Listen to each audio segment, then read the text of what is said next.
You're listening to the Geekscape Network. Time to fire up the VCR. This one's my favorite.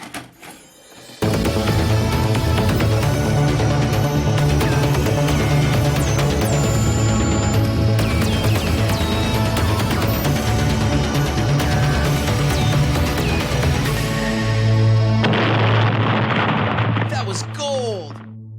Welcome to Analog Jones and the Temple of Film. I'm Steve. And I'm Matt. And we're a VHS podcast that looks at the box art trailer and behind the scenes. And we're starting a new themed month connected to the last episode of our Hot and Sweaty. Matt, introduce what is the franchise that we are reviewing? From the heat all the way to Christmas, we are taking on the first Lethal Weapon in our Lethal Weapon franchise coverage. He's a criminal's worst nightmare. A cop who enjoys the danger. No guns, no jiu-jitsu, just bring him down. Do you really want to jump? Well, then that's fine with me. Come on. Wait, what do you mean? Wait a minute. What the... He was ready to retire. Now, he's gonna wish he had. Gun! Oh! Raj, meet your new partner. New partner? Too old for this. If these guys can just stand each other. What you got in there? 4-inch Smith? A lot of old timers carry those. The bad guys don't stand a chance. Don't kill anybody. Don't tell anybody. I'm too old for this. Are you as good as you say you are? Nobody can touch me. Suppose we better register you as a lethal weapon. You ever met anybody you didn't kill? Well, I haven't killed you yet.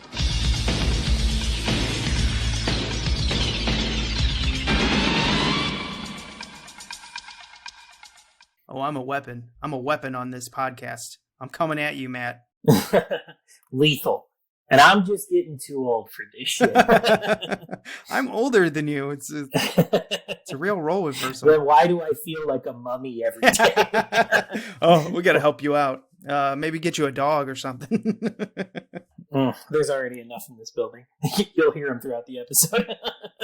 Speaking of funny ages, I love the character play in this film. I mean, there's so much about this film that I love. I love that Mel Gibson is playing what? Would you say he's playing a 35, 40-year-old? I think there's one mention that he is in his 20s, actually, in this movie. No way. So probably late 20s. Yeah, I do believe it's in this one. But wasn't he in the end of Nam? And Nam ended in 75. The Vietnam War? Yeah. So what would that math on? Oh, I don't want to do that math. But let's say he's 22 at the end of 75. Maybe 24. And then this movie's 87. That's 12 years added on. So he's got to be in his mid-30s. I could have sworn somebody mentioned that he was like late 20s. Unless he wasn't in Vietnam and he was in some kind of special ops past that. I do think, no, I think he was in Vietnam. I do think there was mention of kind of everybody being involved in Vietnam. So yeah, I don't know. I thought I caught that, but maybe I'm just making it up. I don't know. We're not here to pick apart the script that way. We're not that good at math. But I will say that Sarah and I, when we watched this, thought it was hilarious that Mel Gibson is 30 years old when this movie is recorded, yet he looks 40. But he's also young and healthy looking, and we were so confused. Smoking, maybe? That's the only thing. But it's not the wrinkles. I think it's his skin. It's like he's never put on suntan lotion. Australia and then moving to LA. I mean, yeah, probably just always constantly in the sun baking. And then we discussed, because we didn't know the ages until after we discussed this, because Danny Glover, I was like, there's no way he's in his 50s in this, because then I was doing the math from the end of 87, until now. And I'm like, there's no way that means he would have to be 90 something years old now. Or 80 or 90, and I know he's not that old today. He's probably in his mid 70s today. And then we looked it up, and he's 40. Did you say he was 52 in this movie? The character? Yeah, I think he says he's 50 in this movie because he makes a mention of when he turns 52, he can semi-retire or whatever. So let's say Mel Gibson is a 30-year-old playing a 25-year-old. That's fine. even though I don't think there's any way that character could be 25. But you've got Glover playing a 40-year-old playing a 50-year-old. It's fantastic. I love Hollywood. Yeah, I mean, Dan Glover really sells it really well. He's one of those ones that I always did think was older because it works in this movie. I believe it. I believe he's 50 in the movie, in the world of the movie.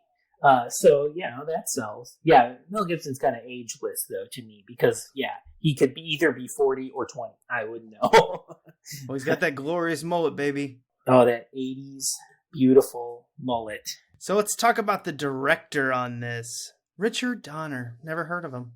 Yeah, we did a little bit of discussion on, and by a little bit, I mean a lot of discussion on Richard Donner in our last episode, Maverick, because of the connections to this.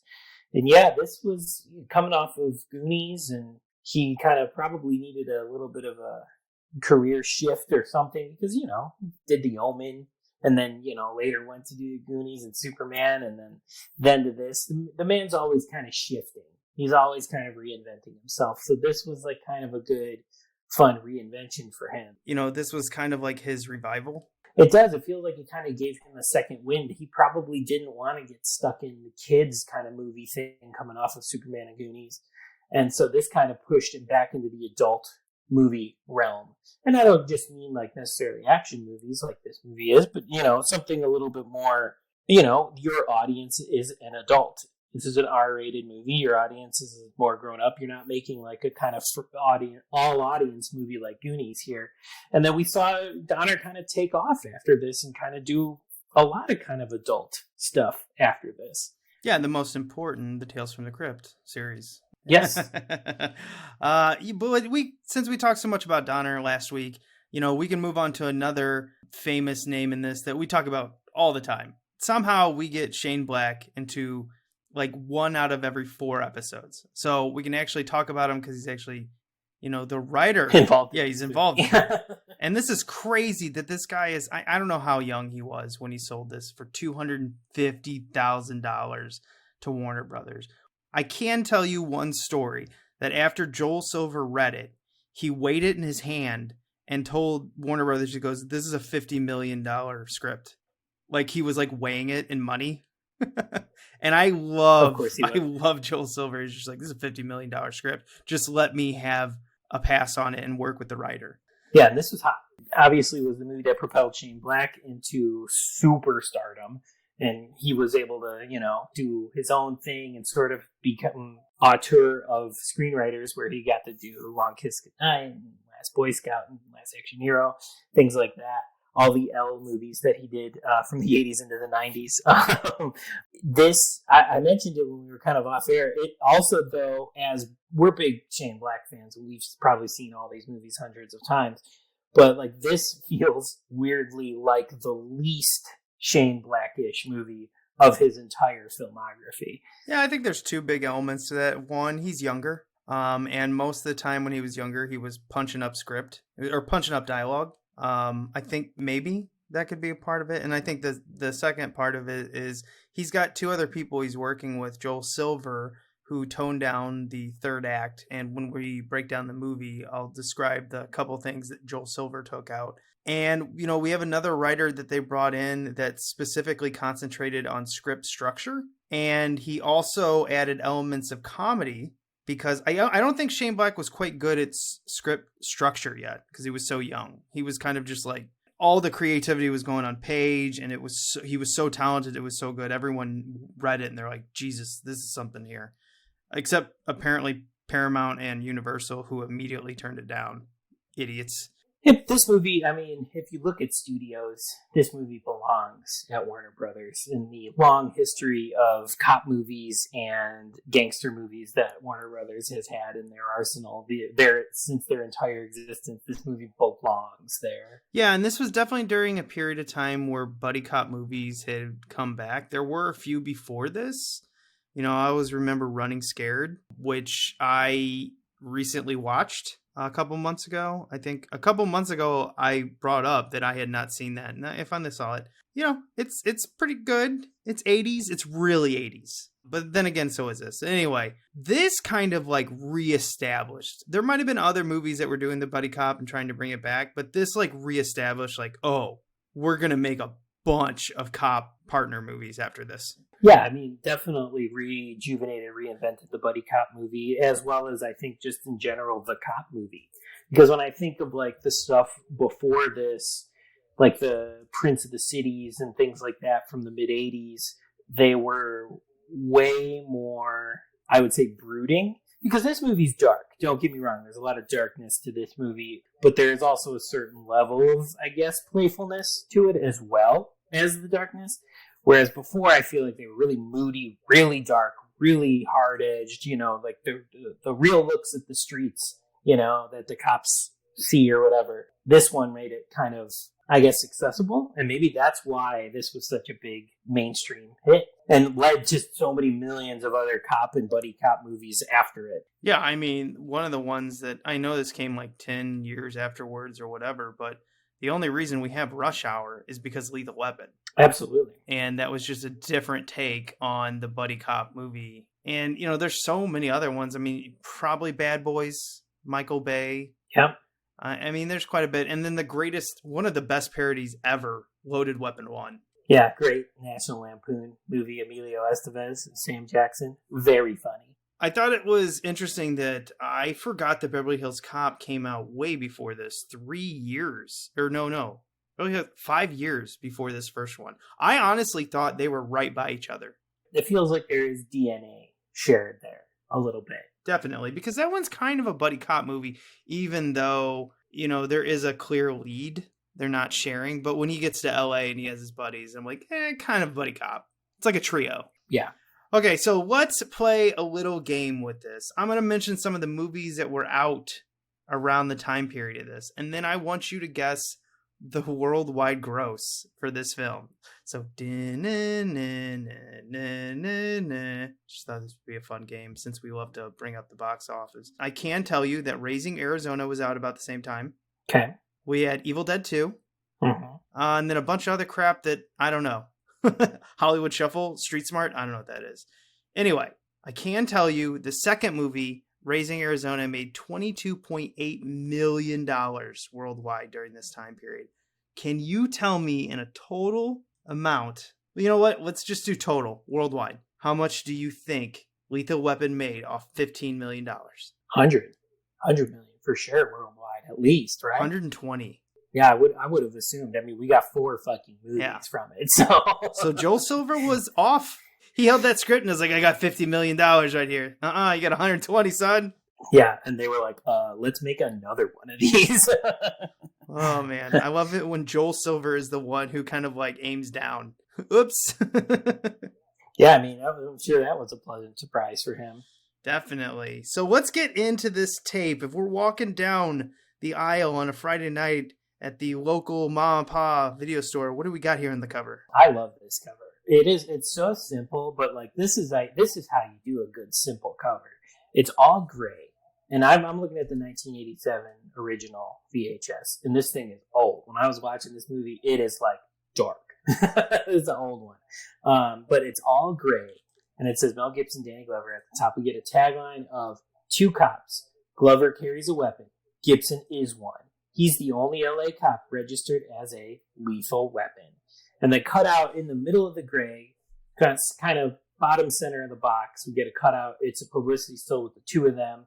Mel Gibson, Danny Glover, kind of looking towards camera. Glover's got a gun kind of close to his face.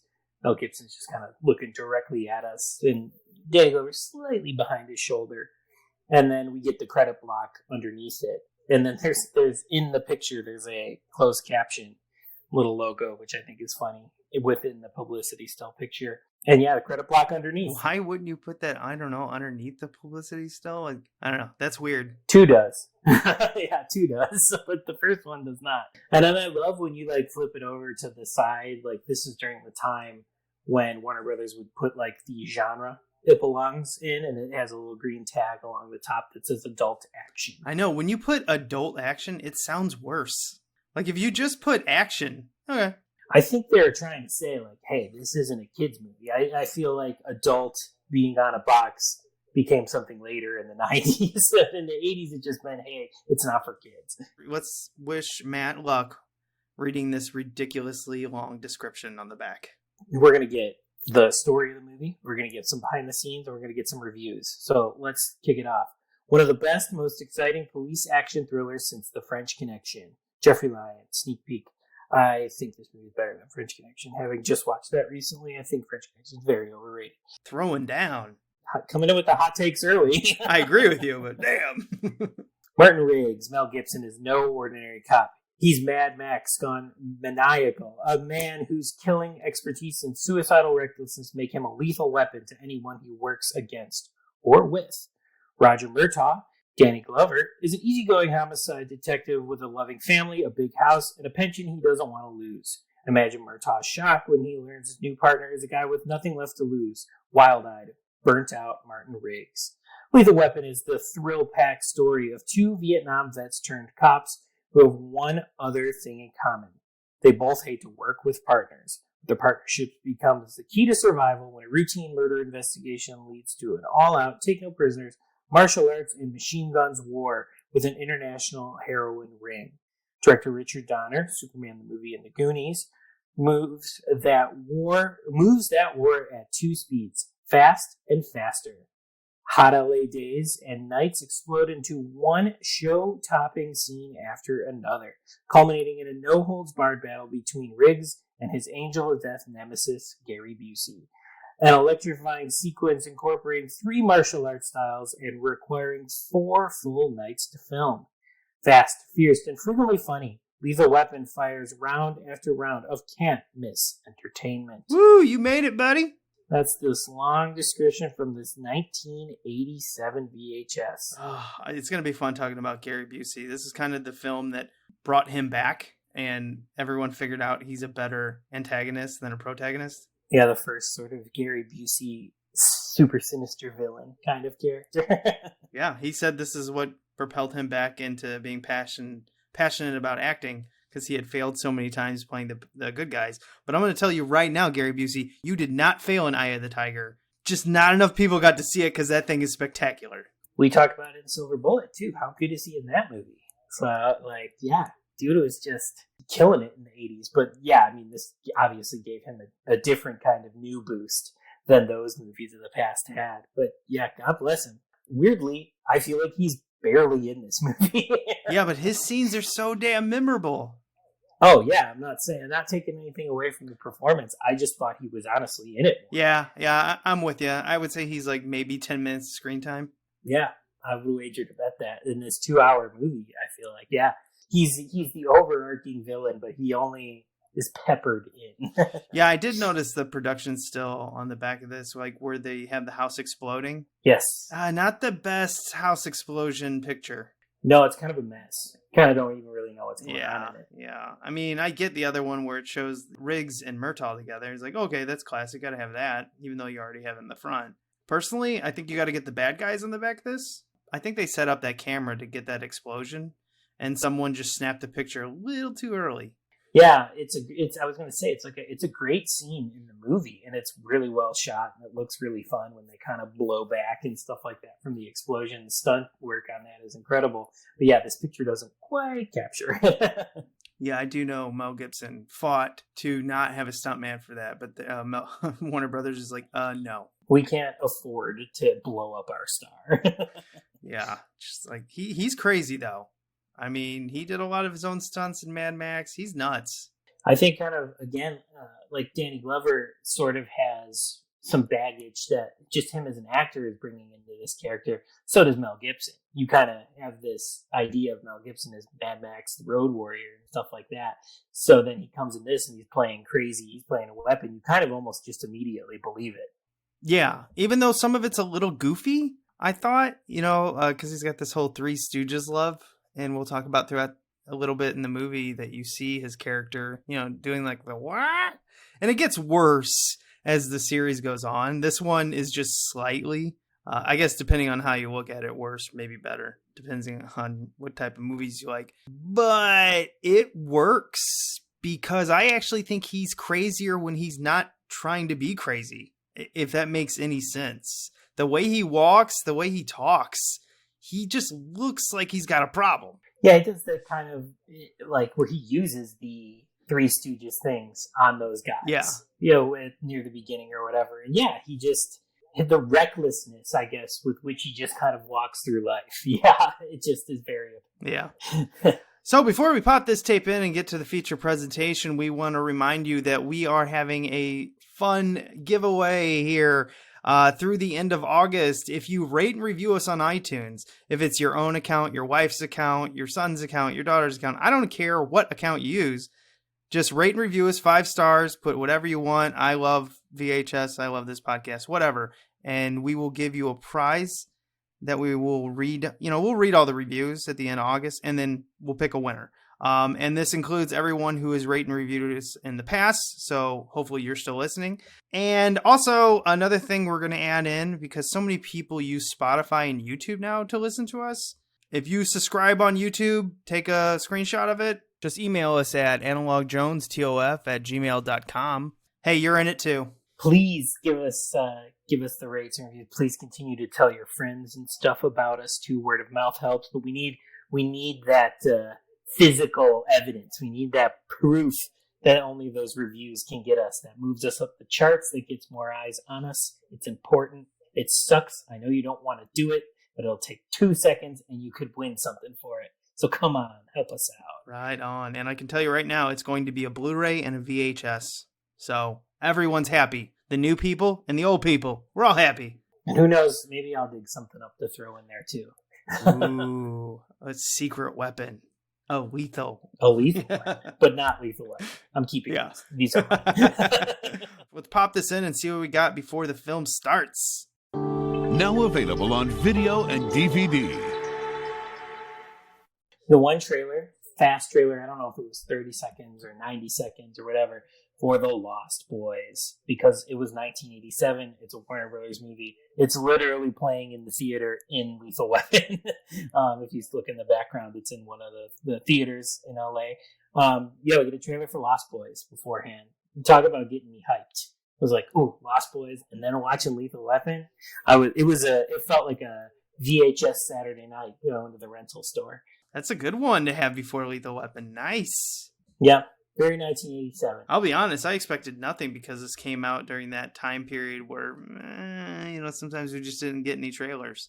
Yeah, especially Warner Brothers. Even Maverick, which we got with 94, didn't have any trailers on it. It didn't seem until kind of the mid-90s that the trailer kind of explosion happened on all these VHSs. So I was very surprised to see that this was on there, but pleasantly surprised nonetheless.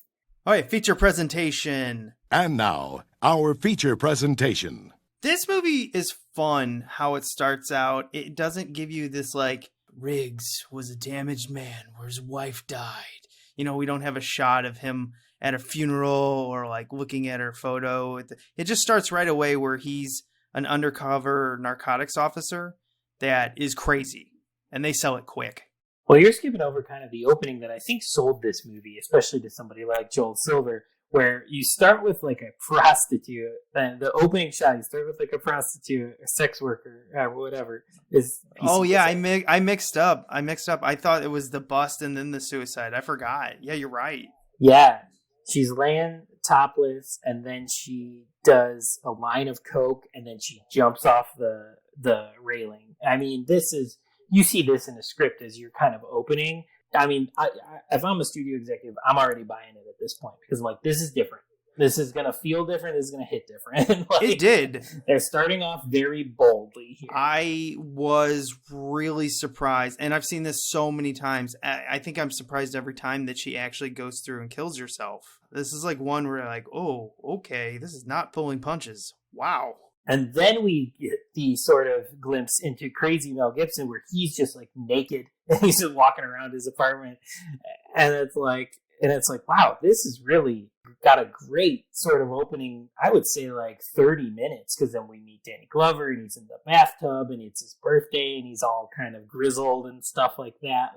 It's genius way to introduce both the plot and your characters you're going to be following. Yeah, the nude prostitute, Mel Gibson butt, and then we get Danny Glover's kids all surrounding him when he's butt-ass naked in a bathtub because it's his birthday. There's a bubble bath. So I think the necessary parts are covered. It's still weird. I still felt uncomfortable for him, but I feel like this was like your dad walking around in his underwear and, you know, busting in on your parents in the bathtub. Apparently it was just cool in the 80s. It's fine. Yeah, it was just fine. Nobody cared. You're damaged already. You're fine. You're fine. And that's the man I am today. Because I guarantee you I busted in on my parents, like, you know, using the shower or whatever. And they're like, what are you doing in here? I gotta pee. Oh, yeah. I mean, growing up, we had one bathroom. I'm sure that's exactly. Same. Wasn't weird. So 4 boys and a mom and dad, 6 people, 1 bathroom. We didn't get a second bathroom until I was like well into my teenage years. So insanity. Yeah. So we know. I remember there's pictures of me and my 2 younger brothers. We're taking a bath at the same time. And I always thought that was funny. And then I realized that's because my parents are like, you know, we can't do this. 3 kids doing 1 bath at a time. No, it's not happening. All of you just jump in the tub. Yeah, let's go. Let's go. Playtime. Sure. Have fun. Oh, you're damn right. I'm pretty sure that was He-Man time.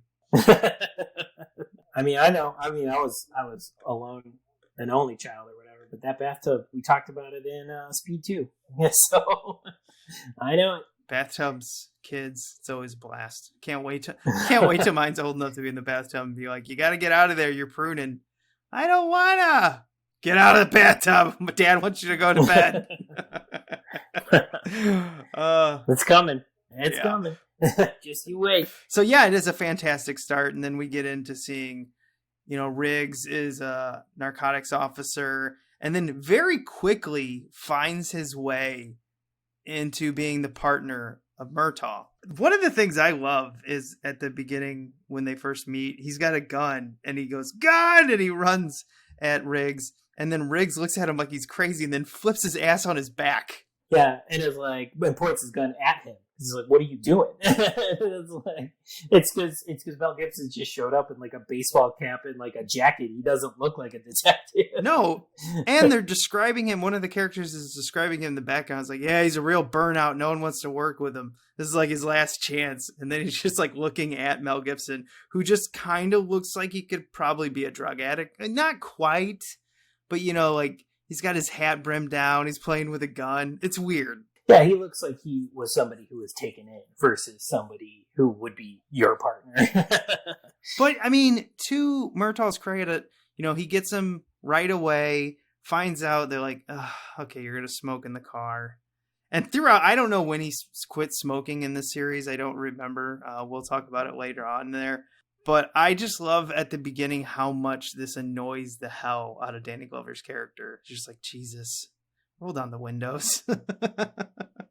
I can relate to Danny Glover in that, like, he's just like, I don't really work with others. I've gotten by this long without getting shot at or killed or harmed or anything like that.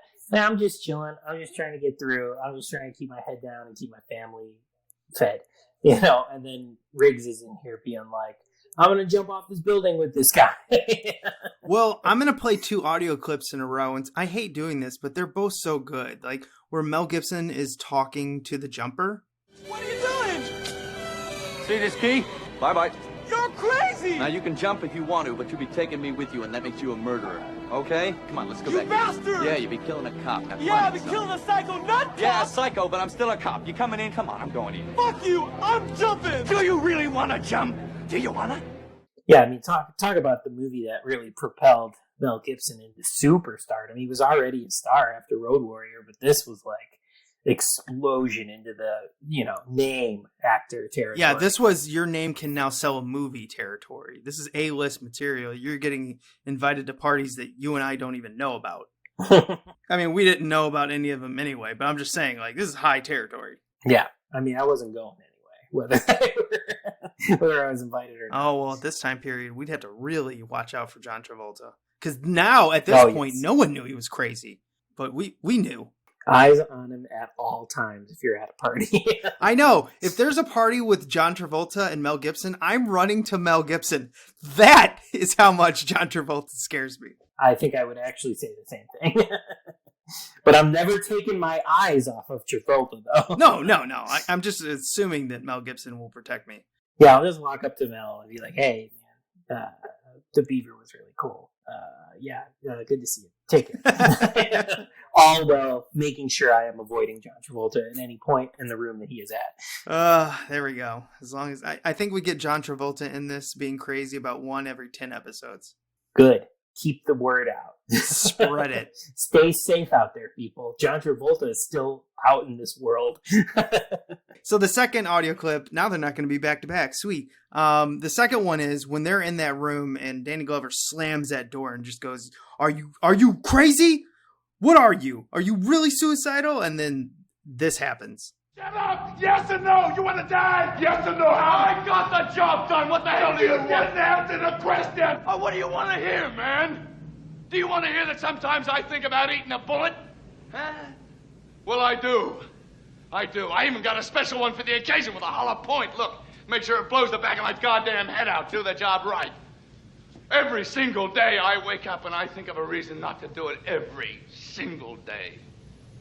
And you know why I don't do it? This is going to make you laugh. You know why I don't do it? The job. Doing the job. Now, that's the reason. You want to die? I'm not afraid of it. I ain't afraid of it. Here, take my gun. Don't nibble on the barrel. Pull the trigger. Go ahead, pal. Be my guest. Go ahead if you're serious. You shouldn't tempt me, man. Put it in your mouth. Bullet might go through your ear, not kill you. Yeah, under the chin. Yeah, under the chin. All the other scenes made me want to watch the movie. This sold me on their relationship. This is fantastic. This is what made 4 movies. Yeah, I mean, it's them. It totally is. It's them. It's their dialogue. It's their chemistry. It's how good of actors they are. You know, we talked about how Richard Donner seeks out characters and, builds the world kind of around them. We talked about it in Maverick or whatever, and we were talking about it a little bit off air before we recorded this, but yeah, this is the thing that takes you through. This has kind of the same thing that Maverick has, where this is just such an easy watch. You know what I mean? This is on TV, or you're watching the VHS. 2 hours later, you're like, "Fuck! I just sat and watched the whole movie." You don't even realize it. It's easy cinema. Or it's 110 minutes, and it flies. For an 80s movie, this flies by. I'm impressed. And I'm not talking about run times in 80s movies. A lot of 80s movies just had long, slow, drawn-out talking scenes. Because I feel like they gear that up for TV. And they're like, oh, we got to get to syndication. I'm going to have a lot of talking scenes because they're going to cut out a lot of the rough action. Which they did not when this went to syndication. All the explosions are left in. They did take out the cuss words, naturally. But. That's pretty good. Mel Gibson's butt is censored, and the swearing is taken out. But other than that, everything else is there. I had seen this movie pretty recently, like a couple of years ago, because for a movie night at our place, we showed it. But we showed, of course, because it's us and we do weird stuff all the time, we showed a VHS of it that I found that I taped off of TBS in the late 90s, early 2000s. Of course. So I had all the commercials and stuff in there and whatever. But yeah, it's so true. Like, all of this stuff is still intact when you watch it on TV. And this is kind of another perfect TBS TNT movie. It's good cinema. It's well made. The acting's good. There's a budget. Everything kind of looks good. Everything kind of works. And then the breezy, easy watch, like runtime wise and pacing wise. So this is perfect for TV. Yes, quick sidebar. I'm going to try to do this in 30 seconds. One of the things that I want to start posting on YouTube is finding old movies that were recorded on TV and then put it on YouTube with all the commercials. Now, naturally, I've got to get a movie that won't get copyright all over it and get taken down. Anyway, sidebar over. I think that would be interesting. You got to find either stuff that's public domain or, just stuff that people don't give a shit about anymore. Yeah, because it would just be fun to show at a movie party. Like, just leave all the commercials. Yep, that's what we did. That's what we did with Lethal Weapon. Nice, awesome. Moving on with this, I mean, the bad guys, we got to talk about them. You got the General, Mitchell Ryan. Character actor extraordinaire. Yeah, I didn't know his name at all. But I've seen him in a lot. Oh, he's been in so much. I mean, he's done Liar, Liar, Halloween, Lethal Weapon, and Gross Point Blank. I mean, he's been in everything. And I think I heard that this is like what resurrected his career, was being the bad guy in Lethal Weapon. He's great as sort of our kind of big bad, because Gary Busey's sort of like the muscle. He's the one. He's the main bad. this general guy. And yeah, he's great in this. Yeah, one of my favorite acting points he's ever done is in Liar Liar when Jim Carrey goes insane. He goes, "Ah, ha, ha, you had me there. This guy right here, he's going places." Fantastic. And then the muscle in this is played by the dashing Gary Busey. That sterling blonde hair, Gary Busey. I think Mel Gibson called him an albino jackrabbit. And that's kind of how he's playing it a little bit. I mean, he's fantastic. He's got a boring name, Joshua. I always thought, I was like, we gotta spice that up, but whatever. We'll let the character do the talking. I mean, it's probably some kind of biblical connection, or, there's probably some deeper connection to it that we just, we'll never know. But I'm sure that's why. Because he does kind of look like this kind of, like albino, just like the white skin, the sterling white blonde hair, the suits that show off his perfect figure and stuff like that, like his built-ass figure. It's funny how good a shape he got in from Stephen King's Silver Bullet to Lethal Weapon, which is only a few years apart. Because I think Silver Bullet came out in 85, right? Yep. Yeah. So, I mean, this must have really inspired him to this. And of course, Eye of the Tiger. You guys need to really watch that movie and then listen to our podcast on it. It's fantastic. I know most people won't. It's awesome. Trust me. Do it. It's pretty easy to find out. Yeah, it is. Too. So, yeah, just probably type it in on YouTube if it's on there or something. But yeah, watch it. It's a good one. No excuses. It's amazing. Tom Atkins, the great, the majestic mustache, Tom Atkins. Oh, man. He's the one that really, is kind of the glue of this whole story. So the story is we see a girl commit suicide at the beginning. We find out that she was actually poisoned. And so it didn't really matter if she committed suicide. She was going to die anyway. And that's because she saw something. And then they go to Tom Atkins, Michael Hunsaker, who is the father of this girl, who's, like 21. And I think she was a prostitute, and she was doing a little bit of, the adult industry films, but like the really weird kind where it's just like shot on Shittio. And then it finds out that, the connection to the father is he is involved laundering money, I think, for this heroin business run by old special ops people. And so this is how this all gets going. Is she saw something, she's killed. Riggs and Murtaugh get into this, they bust someone, and then before you know it, they are like going down this rabbit hole of really fucked up shit with the heroin business, which is run by banks are involved, and all kinds of like crazy military connections that they're like sending shipments of heroin from Vietnam over or something like that. A couple of years ago, Shadow Company got together again. The war was over. But we still had our list of sources in Asia. And? And we've been bringing it in ever since. Bringing in what? Heroin. 2 major shipments a year. It's all run by ex-CIA, soldiers, mercs. You son of a bitch. If you were getting cold feet, why did they kill Amanda? Why not just kill you? They can't kill me. They need me. Why? My company, the bank, it's a perfect front. It makes everything look great on the tax reports. The bad guys start knocking people off. I mean, they knock off Tom Atkins, shooting him at his daughter's funeral. Imagine this. You're like kind of threatening a cop that they've got to kill the bad guys. You got to get them. You owe me. I saved your life. And then he turns around and is shot in a helicopter at his daughter's funeral. That's fucked up. Right after he talked, too. Like, it was almost as if, like, they were like, he said something, let's go, get him. Like, it's immediately after he told them what was going on. And then Gary Busey's like, yep, he talked to the 2 cops. They might know something. And then the general's like, well, we got to take care of them. You know what to do. They attempt to kill Riggs. They think he's dead, but he's actually not. I do love the call from Gary Busey to the police headquarters where they're like, oh, yeah, he died. Why? Who is this? And he goes, never mind. We'll send a reporter by. Click. He's like, well, we took care of Riggs. We just got to get Murtaugh now. Send him out to the desert to come get us. Yeah, it's really weird because they go, like, there's a lot of theatrics to get Murtaugh. They kidnap his daughter and then make him drive out to the desert to get her so they can find out. Oh, yeah, they do all this because they want to find out what he knows and what he told the police station. And then they torture him. But before any of this, they don't know Riggs is out in the middle of the desert laying in some weeds. And they get into this giant gunfight with helicopters and a limo. It is fantastic.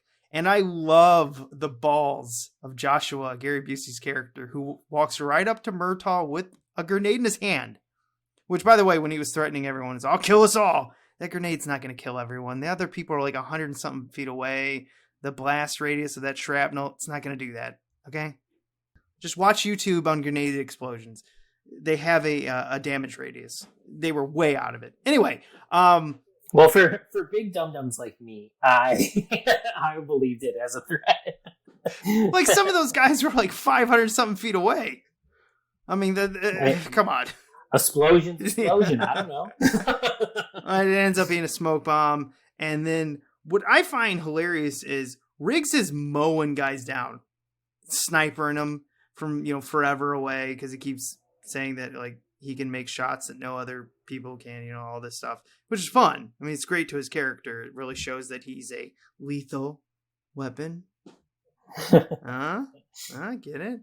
Anyway, the smiley face on the shooting range thing. Oh, that's great. That is, I do love that. And then they start torturing everyone, and this is when Mel Gibson goes insane. Yeah, he's getting tortured by that one actor. I forget his name. That's in everything at this time. And Al Long. Yeah, he's literally played like every Asian character, or even sometimes Central American character you can think of.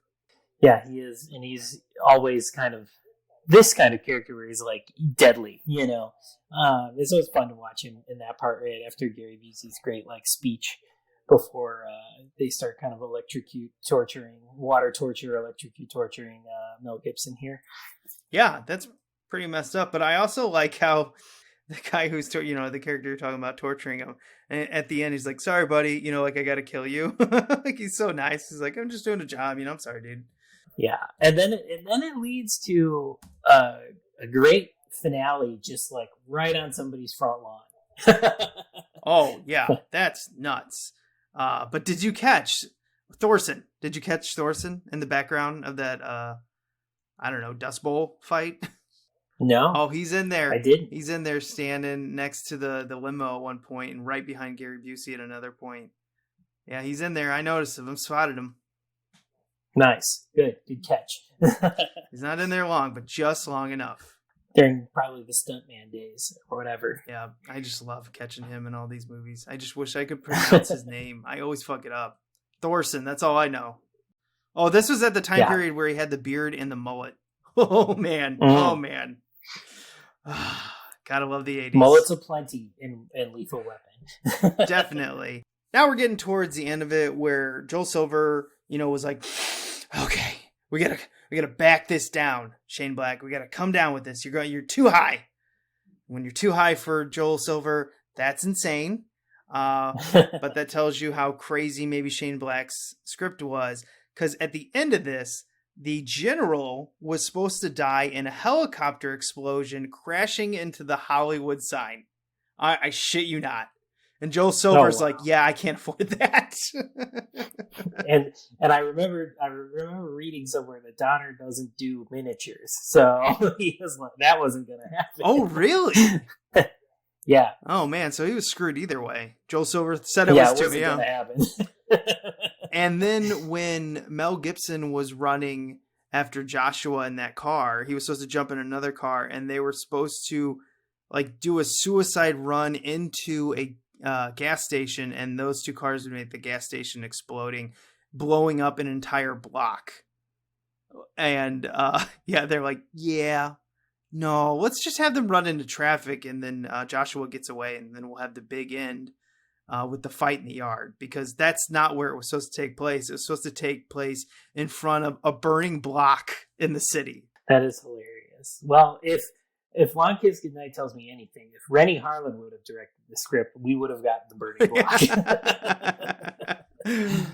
But I'm glad Rennie Harlan didn't get this. And that would have been a little too young in his career, but I see your point. Yes.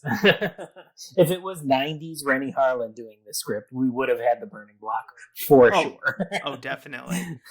So they get into the fight in this yard with the fire extinguisher with the fire hydrant busted, and so it looks like it's raining in a way. So it's a nice wet yard fight. I do love how Murtaugh's like, I'll take responsibility for this, and I'm thinking, I don't think that's how this works. I don't think you can have a fight club in your front yard because, you know, the cop killer's there, the albino jackrabbit. I'm like, yeah, I don't know, guys. But I guess the captain wasn't there, so they can get away with it. Yeah, or they said, they're like, the sergeant's in charge here, so just listen to what Murtaugh says. And he was just like, stand back, let him do a thing. Yeah, and it's a thrilling fight. Now, because it's these two actors doing the majority of the fighting, that's why it's a little clumsy at times, but I don't really care. It's entertaining. I think it's saved by the editing, too. Like, they are doing a lot of, like, very stylistic choices within the editing and the cinematography of the fight to try to make it look more real. But yeah, with the police lights and it's nighttime and you got the water from the thing, it's very cinematic. It looks like $1 million regardless. And I do love how the helicopter's floating above, keeping the spotlight on the fight. Like, even the helicopter pilot and the guys in there are like, I want to see this. Yeah, and they're like, no, he's just gonna smoke this guy. But then he's like, you know what? Let's arrest him. And then he pulls out a gun, and it's like, well, gotta do what you gotta do. Yeah, I can tell you, these two cops kill a lot of people. Now, these are a lot of bad people, but can you imagine the paperwork behind that? They probably pawned it off onto somebody else. I would hope so. Dan Glover's too old for that shit. All right, that's going to come to the end of this review. I fully recommend this. I recommend this ×3. I've always loved this movie. I think it's great. I think it's got one of the best first 30-minute leads into a movie. I think it's got a great villain. I think the two of these guys are great. This is top-notch cinema here, people. Yeah, this is action, like, gold standard. Could not agree more. Recommend this wholeheartedly. If you find this VHS, however, from 1987, maybe make a hard pass on it because it is dark. This is before the days of remastering the movie before putting it on a VHS. I'm sure the 2000s Lethal Weapon looks great, but this 1987 one looks like it was dragged through dirt. Which maybe that's the way you prefer to see it too. So then pick it up if that's your thing. But it looks old as hell. Oh yeah, I think at a certain point in the 80s, this became so dark and like they're just living in shadows. And you're like, let's pull back. I don't want every film to look like Godfather 2. Yeah, this was definitely dark shot, and then when it was put on film, just not, meant for watching this like with the lights on or anything like that, because you won't be able to see anything. Yeah, definitely. Another great thing is giving blood, so let's run the Geekscape commercial. Hi Geekscapists, the Geekscape podfather Jonathan here. In May, we lost one of our own, longtime Geekscapist Christopher Ellis, who was a friend and a part of our geek community from the very beginning. Chris even met his wife Sarah through our podcast, and their 2015 wedding seemed like a giant Geekscape party. Chris's final weeks battling in the hospital shed light on a huge national problem. The COVID pandemic has almost completely depleted our national and local blood banks. These supplies are used by thousands of hospitals to provide life-saving treatments to patients or to buy enough time for loved ones just to say goodbye. So for the next month and beyond, we're going to do it big in Chris's memory and do some good in the process. We're throwing a blood drive. Visit www.aabb.org to find a donation center near you, or visit other blood and platelet donation centers like the Red Cross. And let's make things interesting. For the next month, take a selfie of yourself donating with the hashtag GeekscapeGives and tag your favorite Geekscape podcast.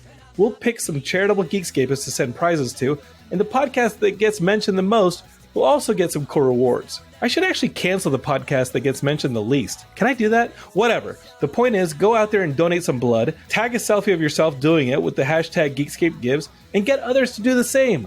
We couldn't save our friend Chris, but we can do a whole lot of good in his name. Geekscape forever!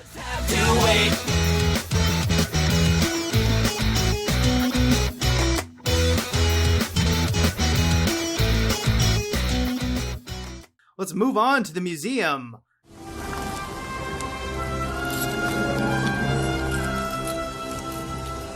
This is the second time I've had to reclaim my property from you.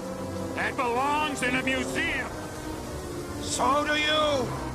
This is the part of the show where we go out in the film jungle like Indy and bring something back. Oh man, our Richard Donner / Lethal Weapon wing of the museum. There's like there's 100 things I could put in here. So I'm gonna go first though. I'm not gonna put the pressure on you.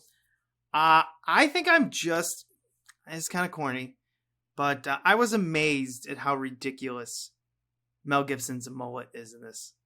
I mean, really, I could not take my eyes off of it. It's pretty magnetic. It's pretty fantastic. You know, he's got to have a blow dryer. Someone's just holding a blow dryer on the other end of the camera the entire time.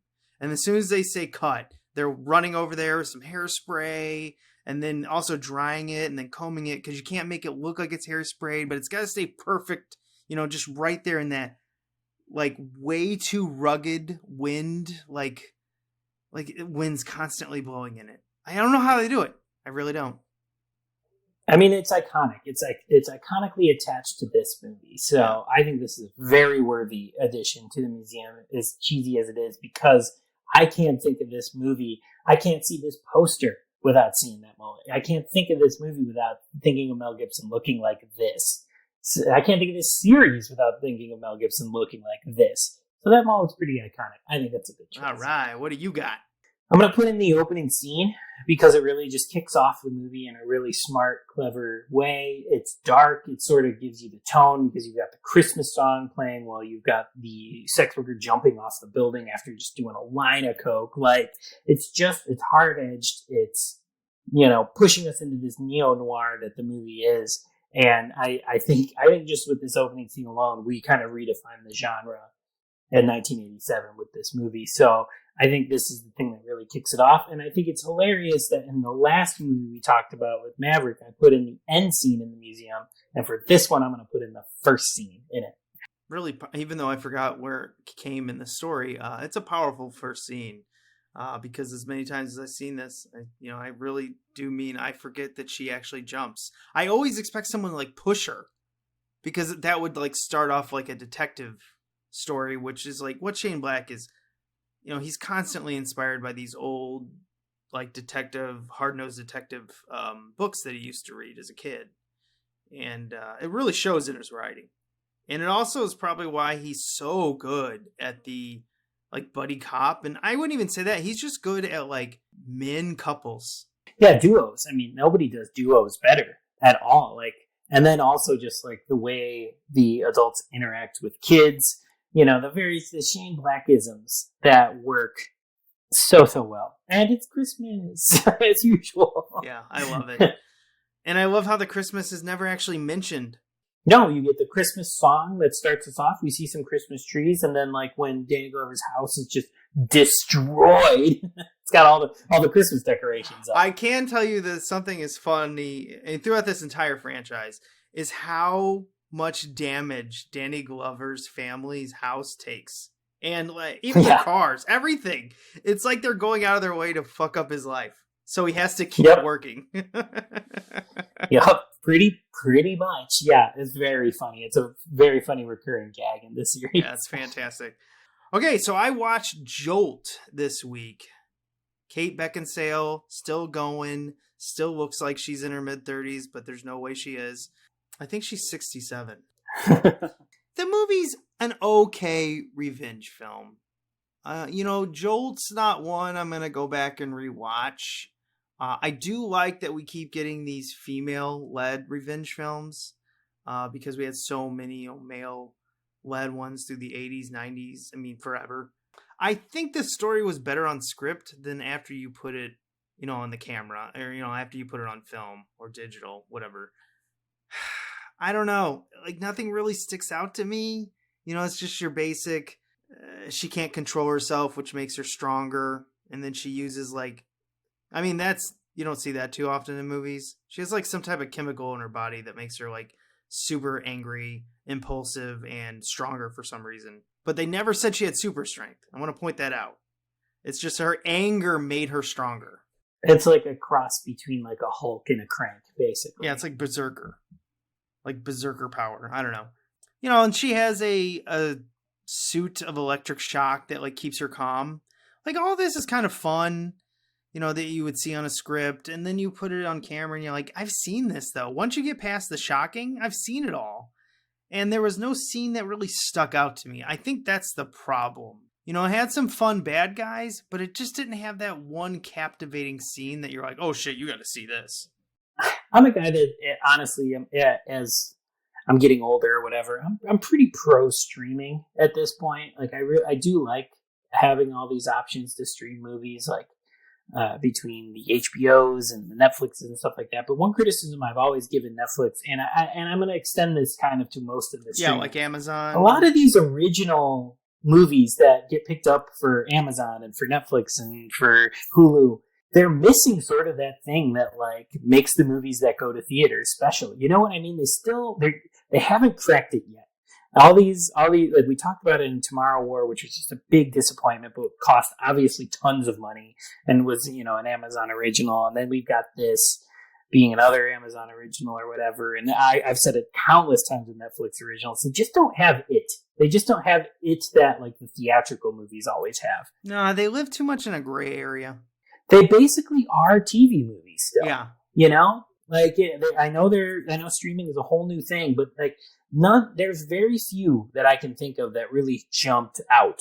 Mm-hmm. You know, we talked about The Babysitter. That was one I think that broke through. I think that was a Netflix original that was pretty great. But like the rest of them, I'm always sort of just like, I feel like I just had like a McDonald's cheeseburger. I ate it. It did a thing, but I don't feel great about it. Yeah. And for some reason, I'm going to go back for more.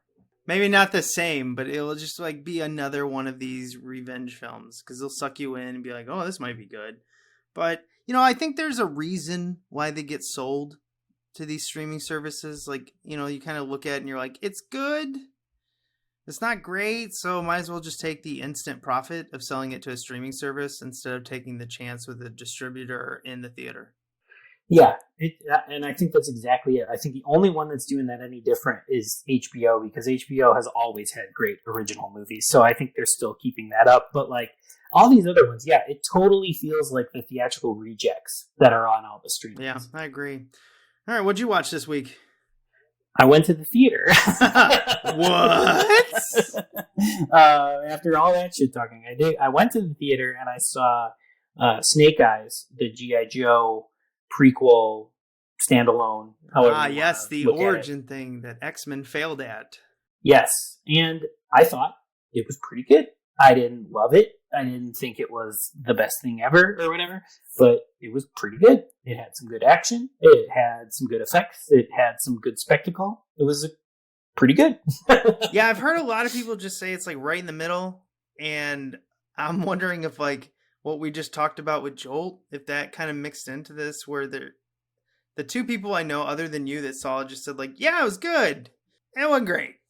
And I'm like, okay. So I feel like there's a lot of these movies that are kind of just like running off an algorithm, almost where they're not like, they don't have the human touch of like making it special. And I don't know why, but I don't know if you agree with that at all. This movie didn't have any kind of like, you know, very big name, stylish director behind it. So it didn't like stand out like in that way. So yeah, algorithmically, it just kind of hits all the beats that it needs to for a big budget action movie or whatever. It doesn't really bring any new stylistic flourishes or anything to it. And yeah, it totally does feel like it's like, okay, well, what's going to kind of appeal to everybody? But then in that, you kind of lose the special thing that makes the movies that kind of last forever, where this was just like a serviceable, good action movie. Yeah, I do wonder if, because so many of these movies are written off scripts and it's like completely hammered together before you even need a director, and most of these movies barely need directors,